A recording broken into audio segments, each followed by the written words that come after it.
Hey guys, my name is Bruno and welcome back to the Movie Kid channel with another video, and I hope you guys are doing really well today. In this video, I'm going to talk about my thoughts on Rope, directed by Alfred Hitchcock, starring James Stewart. So let's get right into it. So the whole plot of this movie takes place in one location where two gentlemen, Brandon and Philip, murdered one of their classmates, and in the same day, it was a celebration, a dinner party. Wow. Philip, in his mind, is like celebrating the murder that he has done, and it's all about suspicion, and it's all about definitely something going wrong, and it's all about as the audience to watch and wait until they uncover the truth of murder. Rope is a film that I've always wanted to see for quite some time, and I never the Blu-ray's been hard to find, and then recently I finally picked up the Alfred Hitchcock Masterpiece Collection on Blu-ray, a 15 film set, and one of them is Rope. So I finally watched Rope for the very first time. It's still fresh on my mind. Just saw it last night, and what did I think of this movie? Well, I have so much fun watching this movie, just because of the technical aspect of this movie, but also the story-driven movie as well that I both love equally.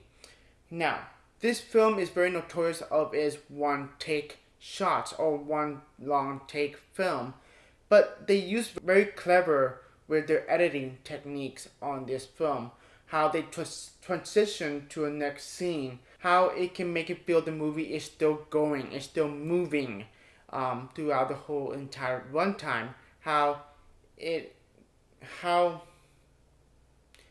smooth the transition to an editing that can make it feel like a one take film. And as I make this movie, the editing techniques in this movie is very pitiable throughout the whole runtime. How they make it feel that the film is still moving to the plot of the film. And one of my favorite aspects of this movie is the characters that James Stewart portrayed. He's a very different character that he's been portrayed from other films that I've seen from. There is A Wonderful Life, Mr. Smith Goes to Washington, of course Vertigo, and Rear Window. Very different character that James Stewart portraying. A very calm and very observant, basically.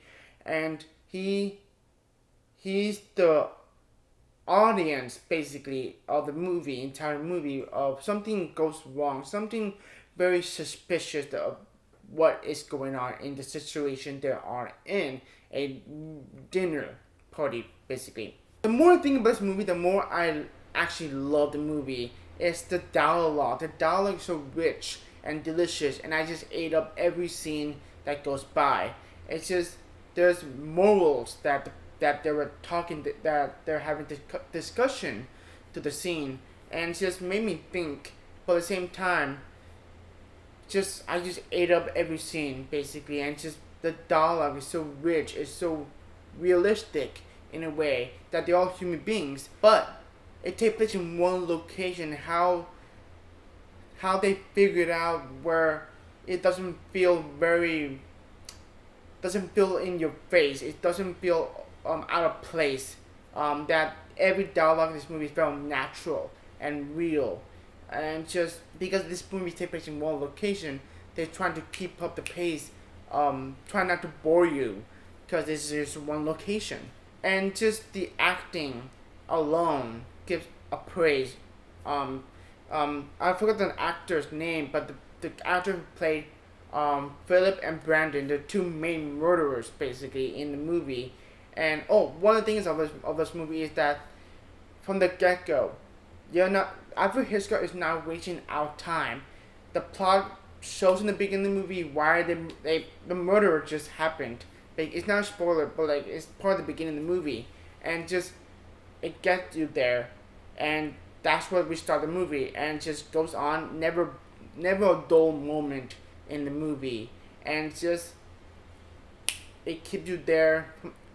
It's a hook of the movie, basically. In the beginning of the movie, the murder happened, and I like the fact that Alfred Hitchcock is not wasting our time.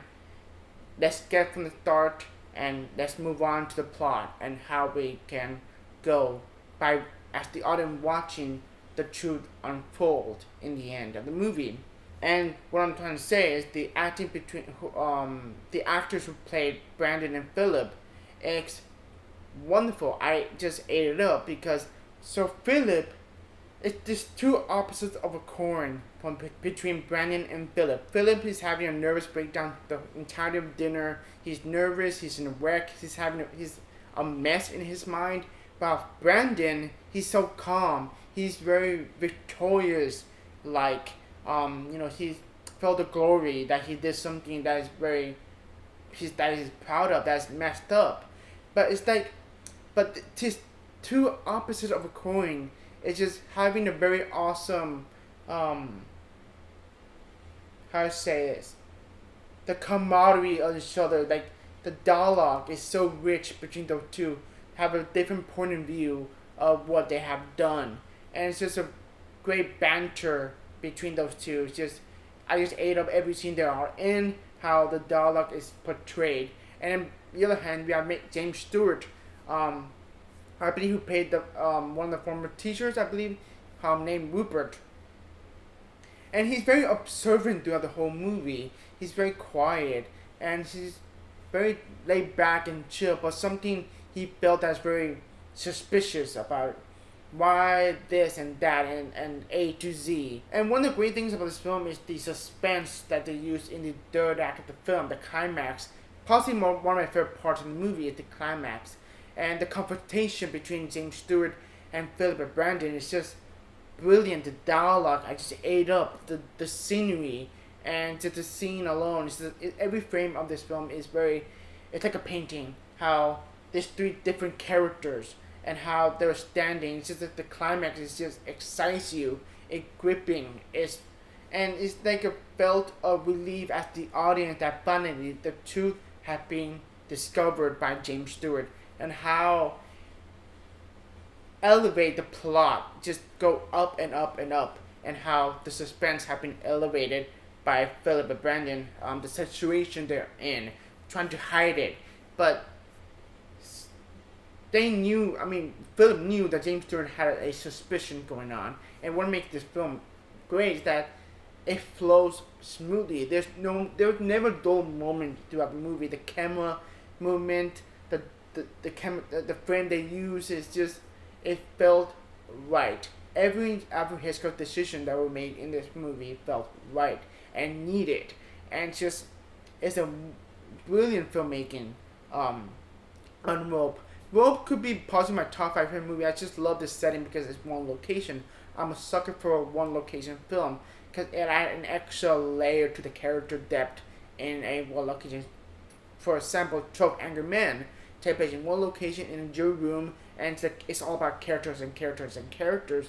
In Rope, it's all about the characters and characters and characters, but the situation they're in is very different from 12 Angry Men. It's the murder mystery, not a mystery, but it's a murder mystery film situation that they're in. All in all, I really, really love this movie. I was a blast watching this movie. I saw this twice, actually. The day after, I just want to see it again. And just, there was never a dull moment. I never got bored watching this movie. I had so much fun watching it. It's the characters that I really enjoy. It's the dialogue, so rich and delicious. And just, yeah, I really do love it by his filmmaking, and also I really love by his story. Yeah, all in all, I really enjoy this movie. It's not the best Alfred Hitchcock film. It's funny that this movie takes place in one location, and then years later he did Rear Window, which is another one location settings film. But I think for me, it's like I really did enjoy it, and I really enjoy it. And then James Stewart gives an electrifying performance. Just especially the third act of the film. The third act, the climax, is just, I was gripping throughout watching this movie, and I really did enjoy it. And I'm so glad I finally watched this for the very first time on Blu-ray in this awesome set, the 15 film set, the Masterpiece Collection. So yeah, and also the Blu-ray looks great, by the way. It looks phenomenal, and I just love every camera movement that was shown in this movie. How technical caring about the technical aspect of this movie, how it's important to be part that is as important as the story that I was told. Without the camera, there would be no story. So yeah, really enjoyed Rope. I'm gonna give this movie an 8.5 out of 10 stars. I have a minor gripes in this movie. I'm not sure what it is. It's so weird when I think about all the pros, but the cons so limited. Maybe some characters were kind of, I don't know, not fleshed out as the three main characters, but I kind of wanted to get more fleshed out. But I really enjoyed the characters that was not very fleshed out. But in the end, you know what? I'm gonna give it a 9.5 out of 10 stars. Yeah, not my favorite Alfred Hitchcock movie, but it's the movie I really enjoy. So yeah, that's my thoughts and review on Rope. I hope you enjoyed this video. Comment below what you think with Rope if you have seen the movie, and keep us subscribe if you're new to this channel, and give a like if you like. I don't know, do what you do. Anyways, yeah, have a great day. See ya.